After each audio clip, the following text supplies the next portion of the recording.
جی السلام علیکم اسٹوڈنٹس، بیٹا کیسے ہیں آپ لوگ؟ جی بیٹا ہم امر بالمعروف و نہی عن المنکر اس کے بارے میں ہم جو ہے یہ چیپٹر پڑھ رہے ہیں۔ تو ہم نے بیٹا اس کے پہلے امر کے معنی پڑھے، اس کے مفہوم پڑھے، تو قرآنی اہمیت کے لحاظ سے اس کو پڑھا۔ پھر ہم نے بیٹا ایک حکومت کی ذمہ داریاں کل ہم نے پڑھی کہ اس سلسلے میں اسلامی حکومت کی کیا ذمہ داریاں ہیں کہ وہ اس چیز کو پھیلانے کے لیے کہ نیکی کے کاموں کو بڑھانے کے لیے اور برائی سے روکنے کے لیے کیسے جو ہے حکومت کا ایک کردار ہے اور اسلام نے اس کے بارے میں کیا ارشاد فرمایا ہے۔ پھر ہم نے پڑھا کہ اس کے لیے اس کو بار بار دہرانا یا یاد کرانا، اس لفظ کو اس پر جو ہے وہ اہمیت دی گئی، اور اس کے لیے ذکر یا ذکرہ یاد دہانی کا لفظ جو ہے وہ استعمال ہوا ہے۔ اور اسلامی حکومت کے ذرائع ابلاغ کے لیے لازم ہے کہ وہ لوگوں کو نیکی کی طرف بلانے اور بدی اور بے حیائی کو روکنے کے سلسلے میں کوئی بھی کوتاہی نہ کریں۔ رسول اکرم صلی اللہ علیہ وسلم نے ہدایت فرمائی کہ تم میں سے اگر کوئی شخص جو ہے اگر ظلم و زیادتی اور برائی کو طاقت کے ساتھ روک سکتا ہو تو وہ زور بازو سے روکے،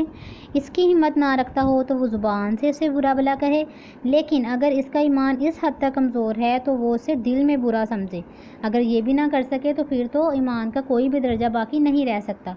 نیکسٹ ہم پڑھتے ہیں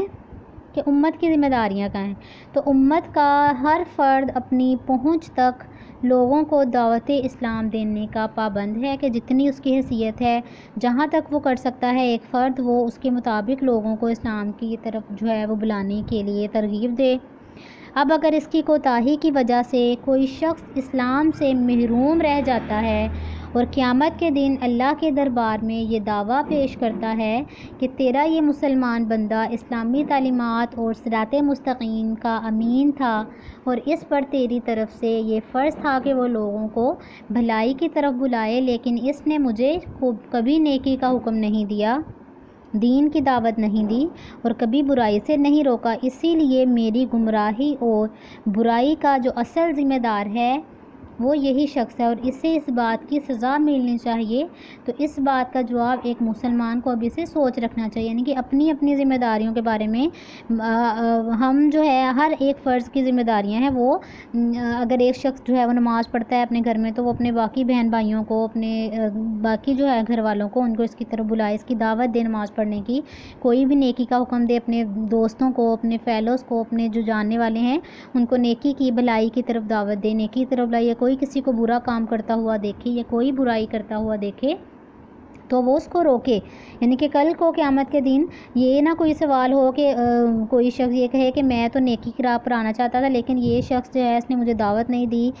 اگر یہ مجھے بلاتا تو میں نیکی کی طرف آ جاتا، تو اگر یہ مجھے بلاتا تو میں ضرور صراط مستقیم جو ہے اس پر چلتا، یہ شخص جو ہے وہ اس امت کا ہے تو اس کو مجھے اس کی طرف بلانا چاہیے تھا اور لوگوں کو اس بھلائی کی طرف جو ہے وہ دعوت دینی چاہیے تھی۔ تو لیکن اس کی وجہ سے اگر ہم یہ نہیں کرتے تو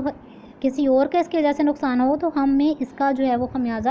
بھگتنا پڑے گا۔ تو اس میں یہی بتائی گئی ہے بات کہ امت کے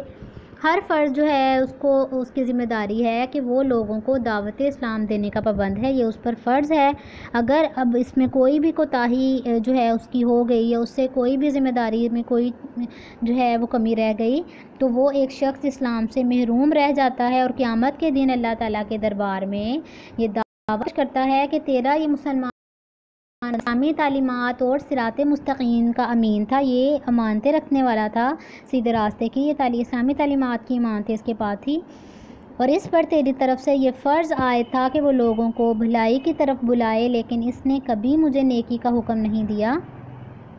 اور کبھی دین کی دعوت نہیں دی اور برائی سے نہیں روکا، اسی لیے میری گمراہی اور برائی کا اصل ذمہ دار یہی شخص ہے اور اسے اس بات کی سزا ملنی چاہیے۔ تو اس بات کا جواب ایک مسلمان کو ابھی سے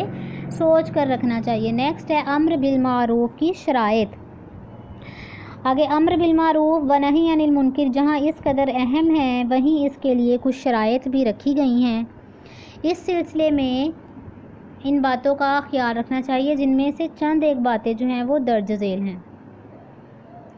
نمبر 1، دین کے بارے میں کسی پر کوئی جبر نہیں۔ بیٹا یہ پہلی شرط ہے، یا اپنے ساتھ میں نشان لگانا ہے۔ سب سے پہلی شرط کیا ہے کہ دین کے بارے میں کسی پر جبر کی اجازت نہیں، یعنی کہ آپ اس بات کے تو پابند ہیں کہ آپ لوگوں کو اسلام کی حقانیت اور کفر کی برائی پوری وضاحت اور دلائل سے سمجھا دیں، آپ لوگوں کو اسلام کی جو عظمت ہے، اسلام کی جو نیکیاں ہیں، اس کے جو نیک اعمال ہیں، اس کی حقانیت لوگوں کو سمجھائیں اور کفر کے بارے میں بتا دیں کہ یہ برائیاں ہیں، اس کی وجہ سے انسان جو ہے وہ دوزخ میں جا سکتا ہے، اس کو پورے دلائل سے سمجھا دیں، لیکن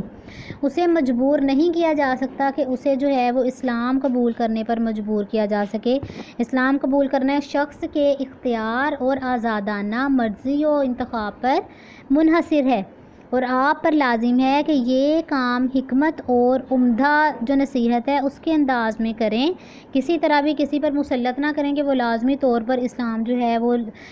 اسلام کی تعلیمات وہ حاصل کرے اور اسلام کی کو جو ہے اس پر چلے۔ جبر کے ساتھ کسی کو ہم جو ہے وہ اسلام کی طرف راغب نہیں کر سکتے، اس کو صرف اس کے بارے میں بتایا جائے، پھر آگے اس شخص کی مرضی اس کی جو ہے وہ اختیار پر ہے کہ وہ اس کام کی طرف آتا ہے، اسلام لاتا ہے یا نہیں۔ اور آپ پر کیا لازم ہے، ہماری ذمہ داری کیا ہے کہ یہ کام حکمت اور عمدہ نصیحت کے ذریعے سر انجام دیں۔ چنانچہ حضرت موسیٰ اور ہارون علیہ السلام کو حکم ہوا کہ دیکھنا، نرمی کے ساتھ بات کرنا،